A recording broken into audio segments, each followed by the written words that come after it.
Hello, everyone. Okay, so let's look at the standings in the league. In the Extreme Conference, it is pretty heated for this playoff race. So, besides the Sky Raiders, they pretty much, their division is locked up. They will be hosting two playoff games if the wild card goes well.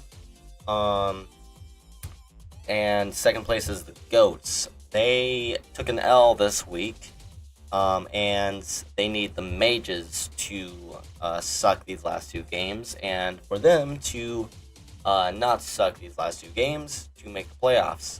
Coyotes are out, and the Emeralds they've been out since week 1. The Blues will likely win the division with a fraudulent 6-2 record. And right behind them is the Beavers, who can still win the division, but they need the Blues to suck these next 2 weeks, and they need to not suck these last 2 weeks. The Mages will be taking on the Beavers next week, and that is an instrumental, that is an integral game to win for their playoff hopes.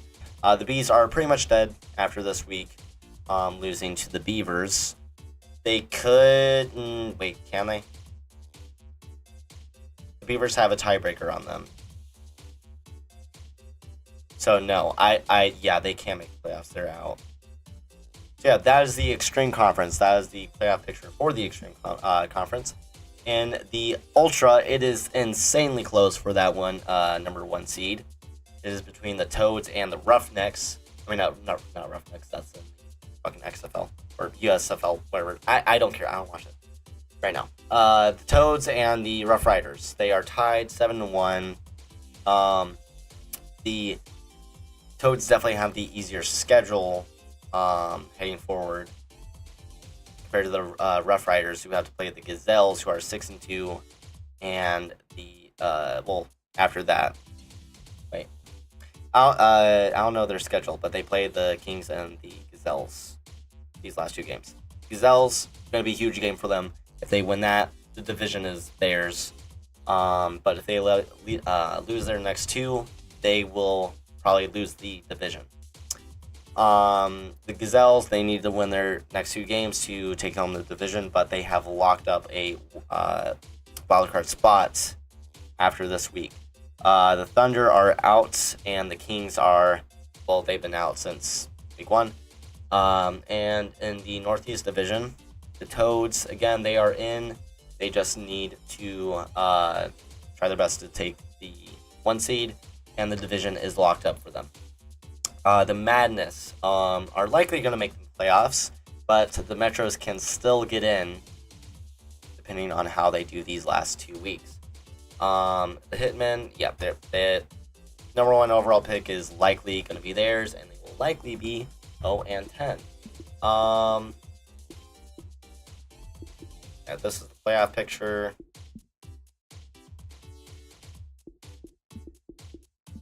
And as far as the stats go, these are the top 10. And on the bottom is Regina. Alright, let's see how these compare to the offenses from years past. So, I'm not hiding anything, we call it incriminating in this tab, just want to show you.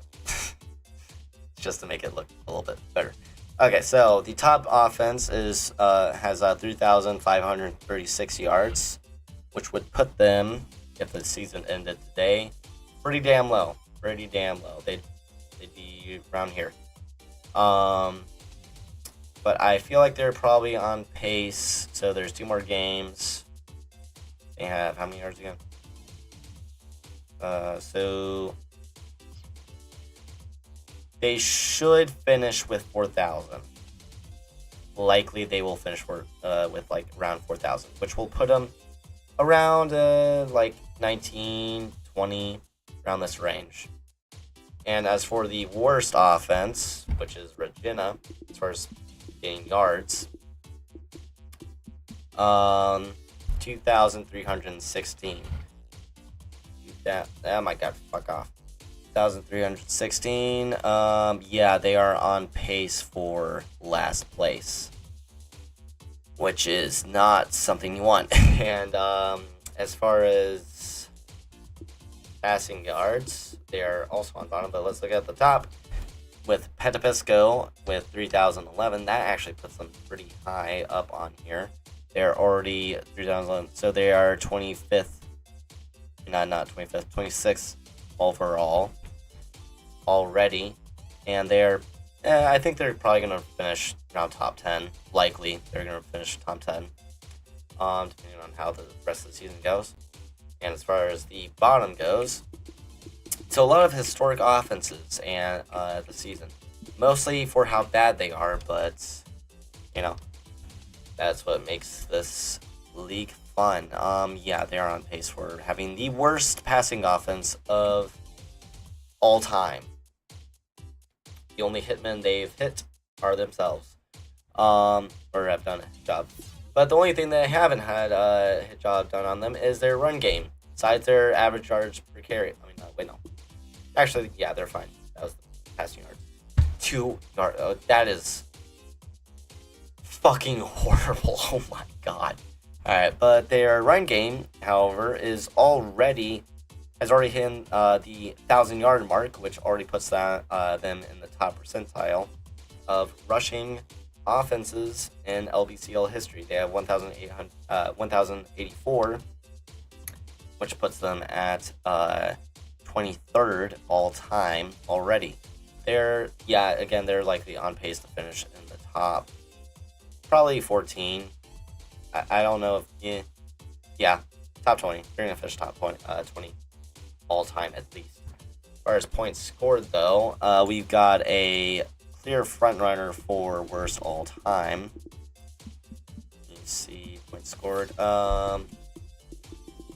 It is the Tennessee Kings with 88. That is fucking horrible.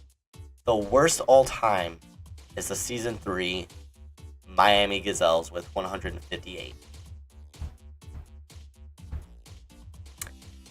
And they have 88. How? How does that even happen? How does that even happen? They would have to score fucking I cannot fucking count right now. I'm too tired. 20, 40, 60, 70 fucking points in these last few games to tie them. That is horrible. I cannot do math. Alright, the only thing worse is my fucking head math skills. I cannot give head math. Oh, good God. Alright, as far as the top scoring offense is 247, which if the season ended right now, it would put them 39th overall. And I feel like they're on pace. There's 2 more games.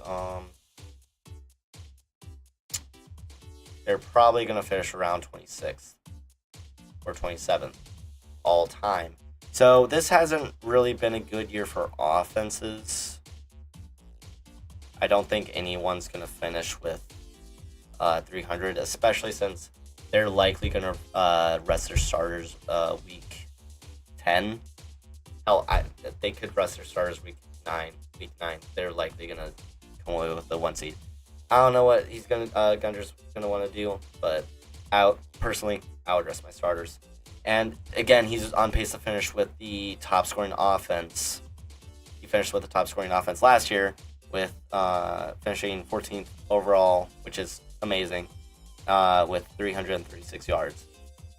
Skyrears are looking like one of the best teams in LBCL history. All right, as far as the defensive rankings, yards allowed by defense, Virginia is looking like the worst in the league. Okay, so What is the worst? The worst is never going to be surpassed. That is the Season 2 San Antonio Rough Riders with almost 6,000 yards given up. That is ridiculous. And yeah, if you saw their roster back then, it wasn't surprising at all. What is it? 3,672. That puts them right at 19th. I mean, not 19th. Really? I cannot count. Fucking 17th overall, which is not bad. It really isn't bad. That's because offenses this season have really, really not been good. They've been the worst offenses, period. But they're likely gonna finish around 28, 20, 30-ish, that range. As far as the worst defenses. As far as the best defense, that'll be the Miami Gazelles, who have given up under 2,000 with 1,986, which would put them at first place if the season ended today, and very likely they will finish with the top yardage defense in LBCL history, which is pretty historic. Well, it'll finally dethrone the Atlanta Beasts and anything. They are at the top with pretty much everything. Besides like three things actually. That is fucking insane. They are first in 1, 2, 3, 4, 5 fucking categories. That is insane. But yeah, they're not gonna be first after this season in yards total yards allowed. As far as the passing yards, I'm thirsty. Actual water this time, because I'm not a fucking drunk. Passing yards allowed.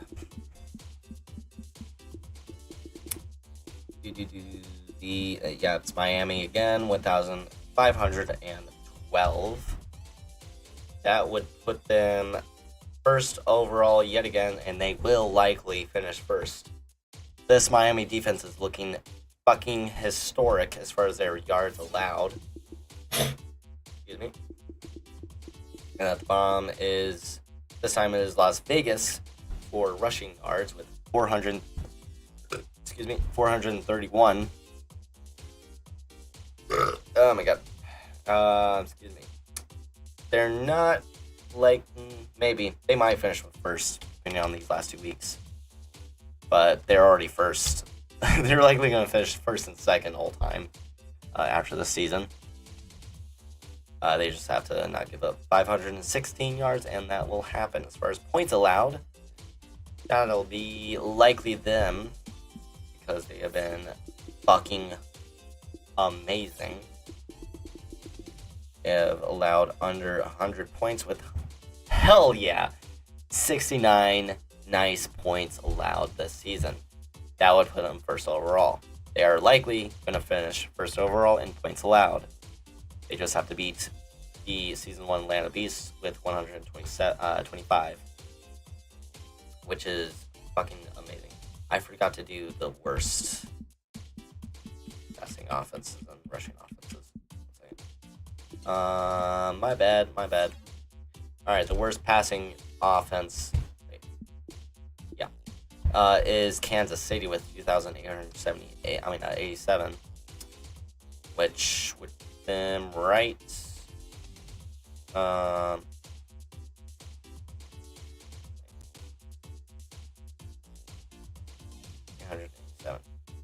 Right here at 24th overall. Wait, no, 25th. My bad. I'm tired and a little buzzed, so forgive me. So that would put them at 25th overall if the season ended today, which isn't horrible, but it's likely going to dip into the 30s. Pretty far in the 30s, probably actually in the 40s or 50s after the season. Which is not great. As far as the worst rushing defense, Seattle is horrific. And yeah, that would put them in an already pretty bad spot. 1,142. That would put them at 44th overall historically, and they're likely going to finish around 50. All right, that's all the historic side points allowed as far as the worst. That would be Kansas City, who got they're a really pretty solid offense. Pretty solid offense. All things considered, really not terrible. It's just their fucking defense is awful. With excuse me, with 2008, 284, which would put them tied for 35th, along with Season 2 Tampa Bay. And they're likely going to finish definitely in the 300 mark. Probably like around 50th. Definitely down in the 50s. This season has had, it's been really interesting. We've had a lot of good defenses, not awful really not the best offenses, all things considered. It's really just been defense this season. Defense has been really, really important. Because, Kansas City, they have a pretty good offense. It's just their defense is horrible. That just leads to, losing. But yeah, as far as team stats, that's all I'm going to go over there. League leaders. Excuse me. I do not have that open. Where the fuck? Wait, is it even in here? I don't think it's in here. Shit. I haven't looked at it in a while. 1 second, bear with me. I know that's the rule book. That was his name. Oh, it's him.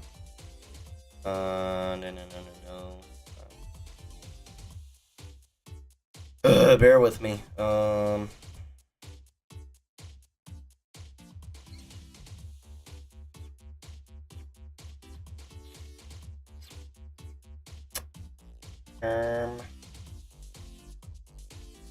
Fuck it, I'll just show the leaders. Cumberdale, of course, is the leader in QB rating, or pass rating, whatever, fuck you.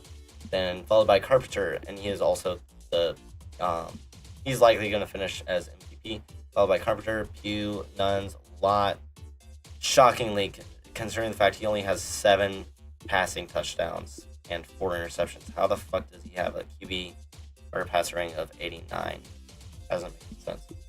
And way down at the bottom is the backup Malik Jorgensen, who only played 1 game. Followed by Seymour Evans, who hasn't played in a long ass while. Then a guy who hasn't not played in a long ass while, Chuck Woodfield Jurga, who has been historically bad. 3 touchdowns and a fucking 11 interceptions.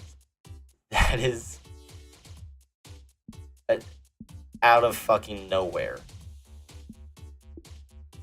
Good God. Anyways, Powers is the next worst, followed by Morin, Armstrong Jr., Schroeder, McCarthy, Fraud, and then Shapiro. Yeah, Shapiro's better than you. Fuck you. Fuck you. You're gonna lose in the first round, like always, or the next round, or the round after that. Anyways, I'm done with that. Okay. Guy leading completions is Brown, then followed by, the guy that's actually played all year, Armstrong, Shapiro, Lott, and Pitt. Then attempts is Brown, and not leading in attempts is Armstrong, Lott, Shapiro, Jurga. You see the fucking names. Then completion percentage is Carpenter, Nuns, Brown, Schroeder, Duncan, Lott, Zhang, Jurga, McCarthy, Bowles, Cumberdale, Pugh, Powers, Armstrong. And at the bottom is Evans, who hasn't played in a long while. The guy that's actually played all season is Shapiro, who has the worst completion percentage. As far as yards go, 3,011 is Brown. He is leading the league by quite a bit, followed by Zhang with 2,798. Nuns, Pugh, Duncan, Cumberdale, Lott, Bowles, Schroeder, Carpenter, who really hasn't thrown for a lot of yards, but has just thrown for an insane amount of touchdowns. It's crazy. McCarthy is... Honestly, I feel like he's the MVP. He beats Cumberdale in pass completion percentage, which he is pretty low in. He's below 60%.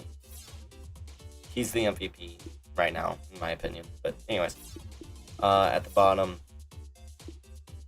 it's Armstrong, who has played every game, but only has 1,357. By all these. Okay. Yards per attempt, Duncan is leading, or is tied in a four-way tie between him, Nuns, Pugh, and Lott. As far as passing touchdowns, Cumberdale is leading by 1, followed by Carpenter, Pugh, Brown, Nuns, Duncan, Zhang, Bowles. And at the bottom, guys have played every game, Jurga with 3. God damn, you suck, dude. What the fuck? Is it his height? It might be his height. It might be his height. But I don't know if that has anything to do with it, but that's the only thing I can think of. Anyways, Armstrong. Jet Bourne has more passing touchdowns than Jurga. He has not played all season. He has more fucking passing touchdowns. That makes no sense. That makes no sense. Anyways. Excuse me. Seymour Evans is better than fucking Jurga. Alright. Powers, Lott, Shapiro, Schroeder, McCarthy, Bowles, Zhang, Duncan, Nuns. Yeah. Already went over them. As far as the interceptions go, Duncan and Jurga are tied for last, but unlike Jurga, Duncan has 16 touchdowns to show for it, followed by Schroeder, who is also tied for last with 11, followed by Brown, then Powers, Zhang, Bowles,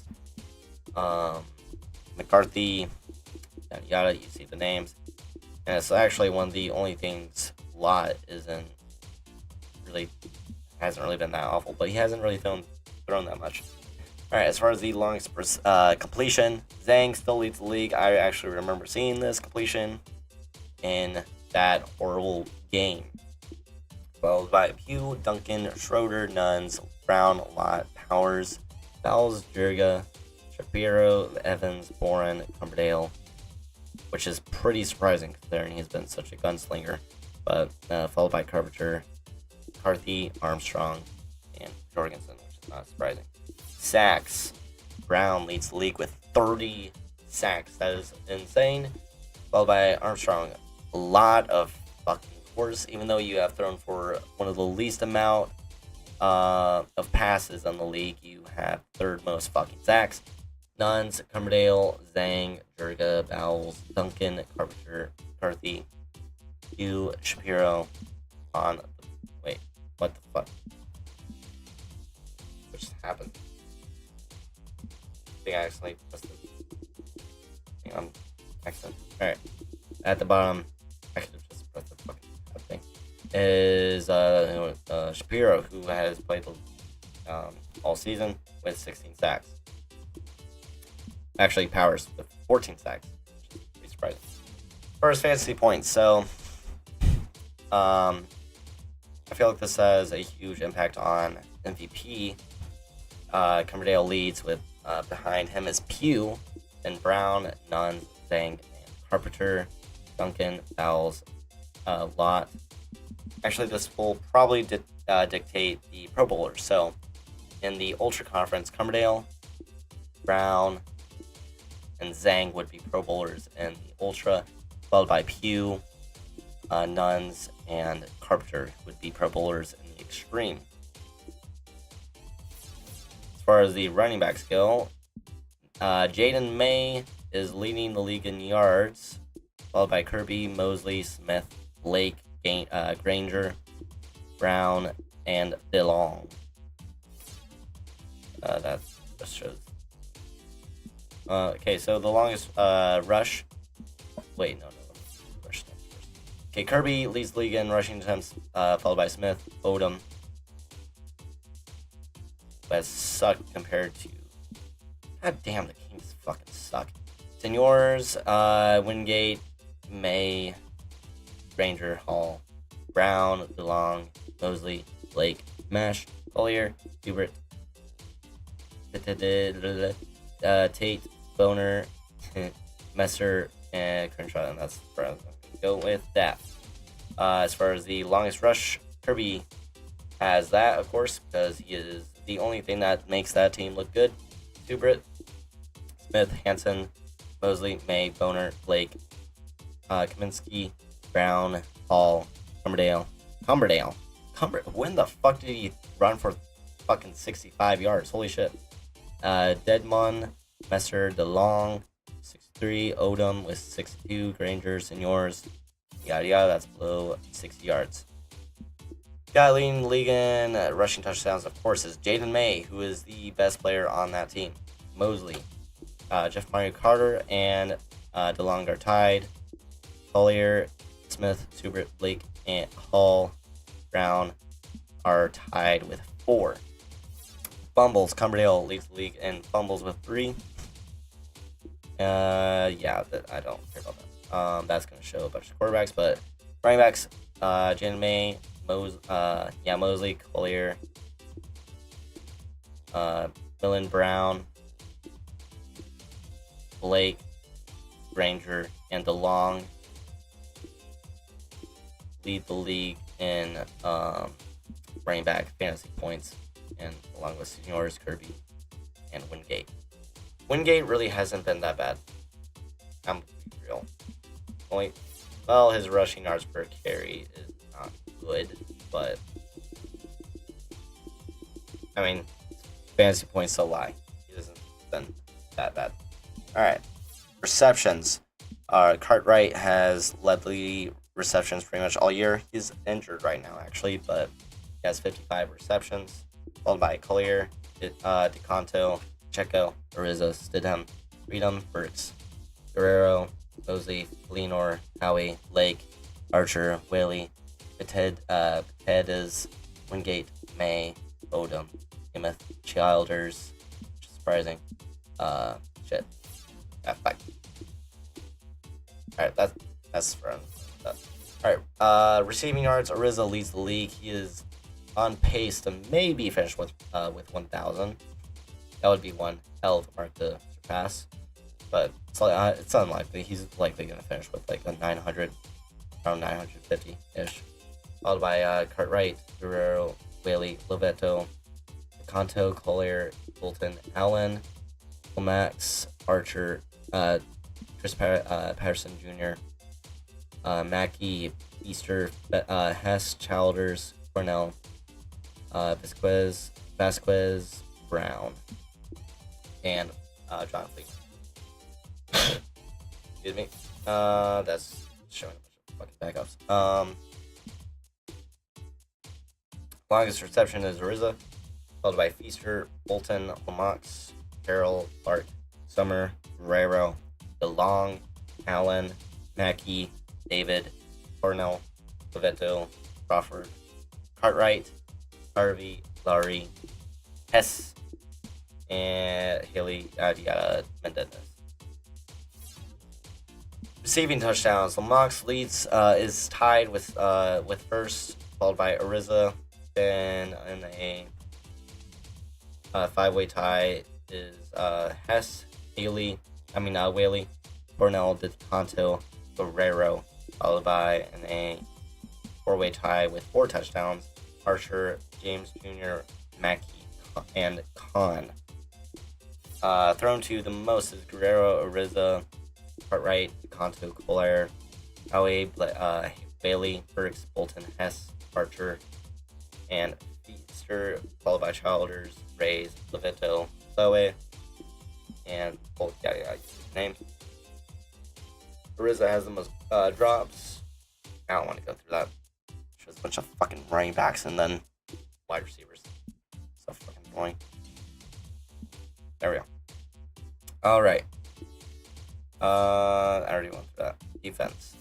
The guy leading the league in tackles is Stefan Minor.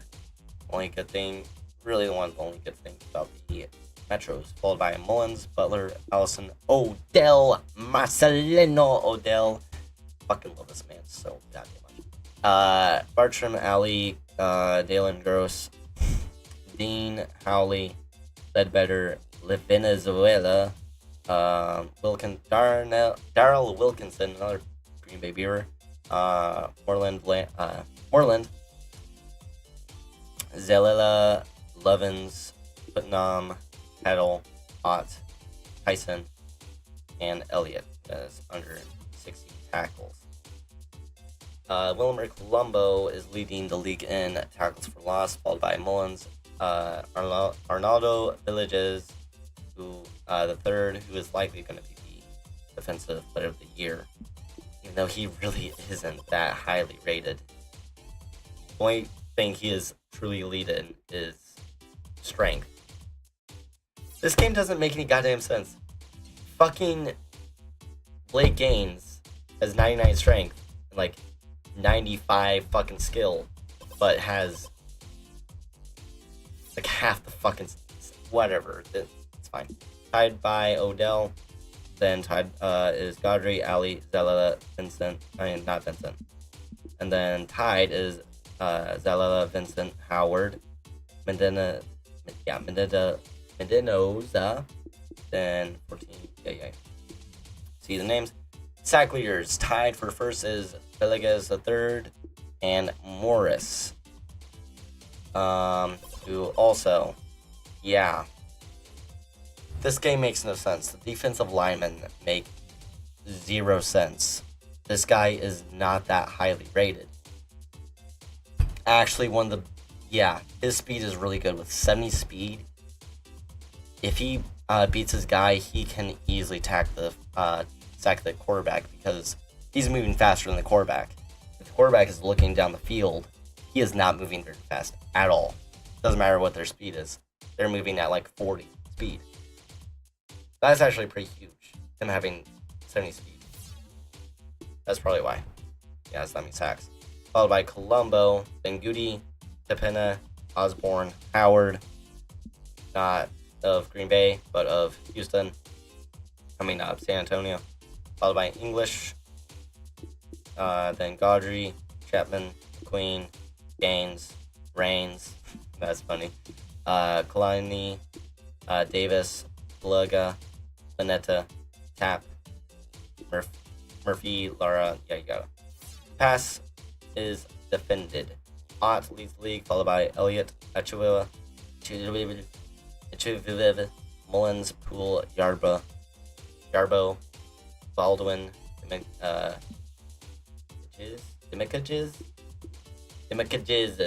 followed by, and then Mara, Barker, Murphy, Melvin, Moffitt, Sorensen, Portland, Slelton, Friedman, Allen, not Eddie Allen. I was so getting confused for a second. Like, what the fuck are you doing? He hasn't thrown that many fucking picks, but whatever. Gross, Paddle, Huxley, Alston, Porter. Tied for all that. Alright, interceptions. Shadrick McLaurin, who has 7, tied for 7. He's a rookie too. He is definitely going to be the rookie of the year. Holy shit, that is amazing. Followed by, tied by, and with Baldwin of Chicago making that team look good. Followed by Penny. I'm pretty sure, 4 of those interceptions came from last game. followed by Ott Gaines from Miami, followed by Bulga for Tide, Bulga, Sorensen, Ortiz, Melvin, Nixon, Flanagan, Kemp actually has 2, followed by Espesto, Dobson, Clay, Barnes, yada yada. You see the names. Guys all have 2. Alright. The only 3 guys with the interception return for a touchdown or a pick 6 is Balaga, Barnes, and Gleason. Forced fumbles.